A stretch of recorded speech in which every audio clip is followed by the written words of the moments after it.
Hey APUS crowd, this is my Fair Week tribute. I got my Driller FFA shirt going right now. I'm not a huge fan of the Kern County Fair. I think I've been 3 times in the 15 years I've lived in this town. I think the fair is kind of sketchy. I think it's dirty. And how anyone would want to go down there and watch an animal poop while you try and make it look pretty in a 8x8 area is beyond me. But God bless you. You're doing wonderful work.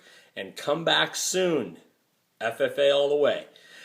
For the material tonight, I wanted to jump back in 1763 and talk about how the English have changed their ways since they won the French and Indian War, or what the rest of the world would have called the 7 Years' War.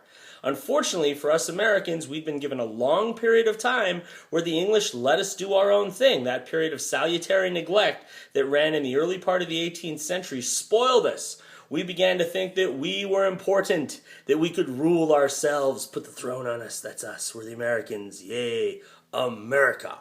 Unfortunately, that wasn't the way the English saw it. When the dust settled from the war and the 140 million pound debt came calling for the English, they looked right at the Americas and said, "Pay up now, governor. Where's all the money then?" And they wanted their money quickly.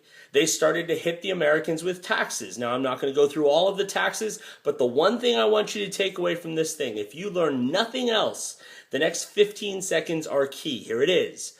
If you're going to protest against the British, you stop buying their stuff and you hit them in the wallet. The wallet, the wallet. That is where you really harm the English and get them to turn the other way.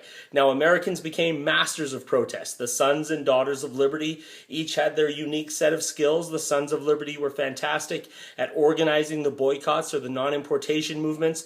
They were also really good at throwing paving stones at people, or once in a while burning an effigy if you needed them. The Daughters of Liberty spun homespun textiles. They also ran businesses. They ran farms. They did what they had to do. And in that climate of the 1760s, the American revolutionary spirit was etched in a way that it could not have been a generation before. Americans simply were not ready in the 1740s and the 1750s to move away from the English. But the experience of the war, the treatment that American soldiers got at the hands of British officers, and on top of that, the overall notion that the English saw us as needing to be reminded that we were colonists, convinced Americans that we were ready to go out on our own. By 1767, with the Townshend Act, things were looking spicy at best, and by the 1770s, even the best minds of the American colonies, Thomas Jefferson and John Adams, were saying that only colonial assemblies had any sort of sovereignty over the people. Times were going to be trouble. There was going to be a revolutionary war, and it will be here soon. Good night.